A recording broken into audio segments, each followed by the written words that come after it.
fears you do. She's just like you. It's why you hate her. Really love her, but don't know how to express that because you got so many built up stories about your mom. When I asked Mr. Gorbachev, and I had the privilege to sit with him, I took him on a plane, some of you know the story I've told, and I'm sitting across him and I asked him what ended the Cold War. And I'll never forget, he turned to me and he said, the end of demonization. He said, your country, Mr. Reagan, President Reagan, you all called us, the evil empire. And he was lecturing me on the evils of communism. And I stood up and said to him, you are not my teacher. I am not your student. He didn't say, I added that. You are not my teacher. I am not your student. He said, you're not going to lecture me. And he said, then I began to lecture him about the evils of capitalism. And he said, I can remember I was so angry because I'd asked him another question. He gave me the answer, demonization. I said, that's really nice. I'm sure you've said that answer a million times. Tell me the moment that the Cold War ended, because in our lifetime, the single most powerful event in history that you've lived through is the ending of the Cold War. You think terrorism is a problem? It's nothing compared to when the Soviet Union existed in the US and we had so many missiles pointing at each other. One little snap, we could blow up the whole earth. And that ended after going on for 3/4 of a century. And 2 guys ended it, so I wanted the moment. He said, no one's asked me that. So we kept digging. He goes, I remember the moment. He started slapping his hand like this. He's speaking Russian, being translated, but his face, you could read what he was thinking because his body was so clear. And he said, I was yelling at him and I was lecturing him on the evils of capitalism now. And he said, I could feel my face was so angry. He said, I knew I was beet red. And he said, all of a sudden, he said, Mr. Reagan stood up and said, this is not working. And he turned and walked 4 steps away and then turned around and said, let's start fresh, shall we?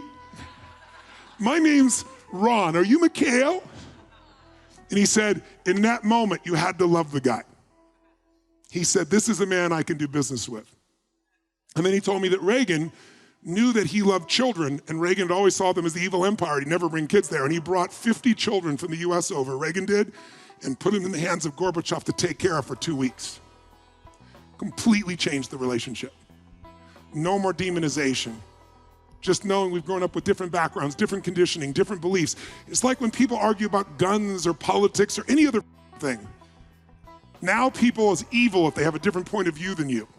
It's affecting your intimate relationships, whether you know or not. A world where everybody is constantly evil. They're the wrong, they're bad. The right versus the left. You're pro-gun, you're against gun. Everybody wants their children to be safe. True or false? Everybody wants their family to be safe. True or false?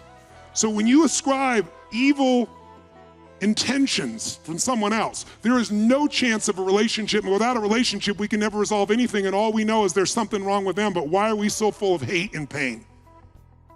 Because we're believing our thoughts. We're believing our stressful thoughts. We're believing thoughts have been around 1,000 years. They're in the mind. And all you've done is gotten such a weak physiology that you're turning into the horror channel instead of the comedy channel or the epic channel. How many follow? We can shift this how fast? Heartbeat. But it needs to start with you, and it starts by getting back to our body. From this day forward, remember, in any relationship issue, it's me. I'm the trigger waiting to happen. I need to come into my body and figure out, what am I doing in my body? You just saw 2 people do it well. What am I doing in my body? What thought am I believing? What am I doing? What am I feeling? And then instead of making the other person wrong, what do you want? What do you want? What's some want that you have that's reasonable? What do you want from your mother? I know you're going to tell me nothing, but if you weren't angry, what do you want from your mother? For her to be open to growth. I don't feel that she ever, she's just not open to anything new. It's like her ideas. And if I don't agree with her ideas, then that causes resistance. Okay, so let's reverse that like Barney Pearl talked about. Say the same phrase about your mother about yourself and tell me how it's truer or truer about you as it is to your mother. How open are you to men? Oh, to men, I was going to say I'm very open to growth. I didn't ask about growth. You're open to growth you can control. You're into growth that you're in control of. Remember I said the control model? She can't control men, that's her problem. Try that, didn't work. Just yeah. sideline. Never does. Nope. No. Well, that's not true. If you get a feminine man, it'll work. And then you'll lose total respect for him, and you'll have no polarity, and you'll have no passion. Been there. And you'll eventually resent him. When you pick somebody weak because you wanted to feel strong, because you're scared. Because you're scared to be out of control. But let's be honest, who in this room really is in control of anything? The things you think you're in control of, you really just have influence over. Only God has control, or the universe, or whatever your belief structure is. But it's sure you and I, we can control a limited number of things. What can you control? Can you control other people? Yes or no? Now, anyone who's ever tried to do, any despots ever done it, even people that'll murder, use the deepest fear, use the most intensity that men and women are afraid of, eventually despots are always thrown out because people finally go, I'd rather die than be controlled. And that happens in relationships all the time. What has worked for her to try to get control of her life so she'd have less pain and have more certainty is guaranteeing she can't have the life that she deserves. You can't get to the level that you deserve and that you desire and that you want with the same level of thinking that got you here. Even though your level of thinking has done lots of beautiful things for you, I'm sure in your business and in your life and things you're very proud of. And they're worthy of being proud of. I don't know the whole story of you, Ali, but I know a little bit about you. And you're powerful, and you know what the to do in your life. You're a total waste here. You're a 2-year-old here, and you're a brilliant genius in some of the other areas of your life. You can't let this ride because it's the source of pain.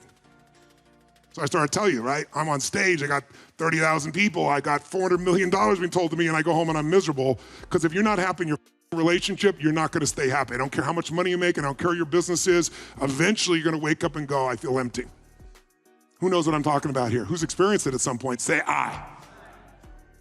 So real courage is not control. Real courage is faith. And everyone in this room doesn't have to develop faith. You don't have to develop it. You just gotta let go of the story that's in the way of it. You were born with faith. If you didn't have faith, you couldn't leave the house.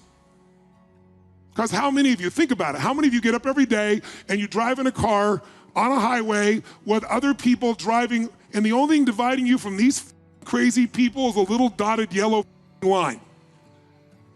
And by the way, every day in every country in the world are there people that are either drunk, fall asleep, angry, not paying attention, looking at their text, who cross over that line and hit and kill other people. Does it happen every day, yes or no? Everywhere in the world, yes or no? So if you think about those consequences, you wouldn't leave the house. But the reason you leave the house is you have faith, because you realize if I don't have faith, I have no life. I have to sit in this room and never move. And that's the same in a relationship. You have to come back to your faith.